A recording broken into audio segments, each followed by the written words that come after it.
the FBI. We're talking about the IRS, right? And it's not just the United States, it's every country. You may go, oh, I love the United States government doing this. I hope they spy on me as much as possible.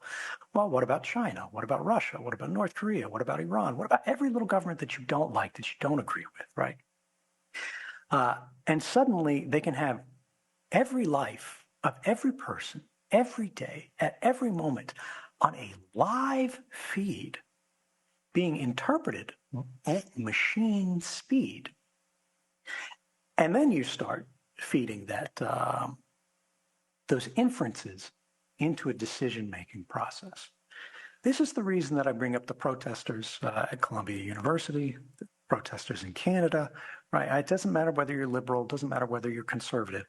If you stick out, if you stand out, you are going to become non-normative, or rather anomalous. What I am afraid is likely to happen quite quickly, right? Probably not this year. Within 3 years, it'll begin being done. I think at some scale, and within 5 to 10 years, it'll be done absolutely regularly, routinely.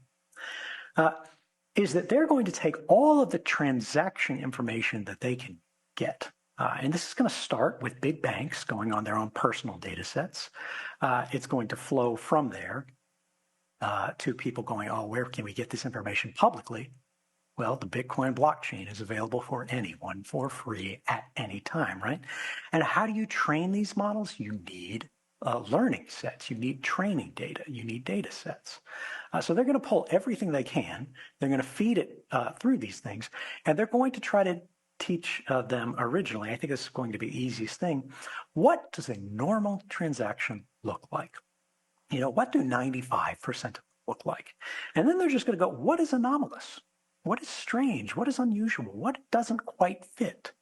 And then they're going to go from that's a 5% probability down to a 3% probability, then try to get it smaller and smaller and smaller until they can just basically have people that are getting reports spit out on their desk, little, chat messages to their terminal, basically.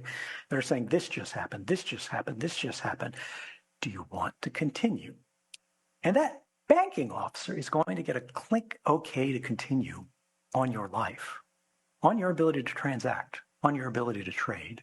It's not just going to be Bitcoin. It's going to be Visa. It's going to be MasterCard. It's going to be everywhere. It's going to be PayPal, right? Whether you're subscribing to an OnlyFans account or something like that, which, is a very common thing, but something that a lot of people aren't going to admit to. They're not going to be proud of, right? That's going to start making these institutions go, oh, do we want to continue our business association with these people? Is there a brand risk, on stage here? And I think we really need to think about how do we secure the transactions on the Bitcoin network moving forward. I have said this for 10 years. I have been ignored for 10 years. Well, we're running out of runway. And again, right now, every time you're on this network, and I love this network, I've used it many times, you are going to be adding to the data set. Even if they don't identify you because you're the, whatever mystic cyber ninja that knows how to protect yourself, who is the counterparty that you're trading with? Are you sending it to your buddy? Are they doxxed, right? Are you sending it to a business that you're paying? Are they doxxed?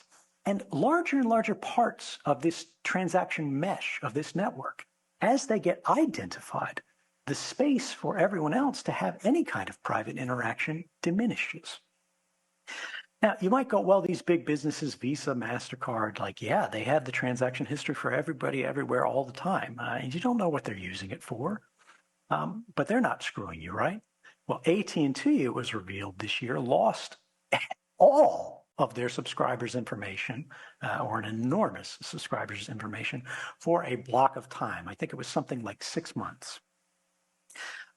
Where all of your text messages, all of your phone calls, all of the things that went through their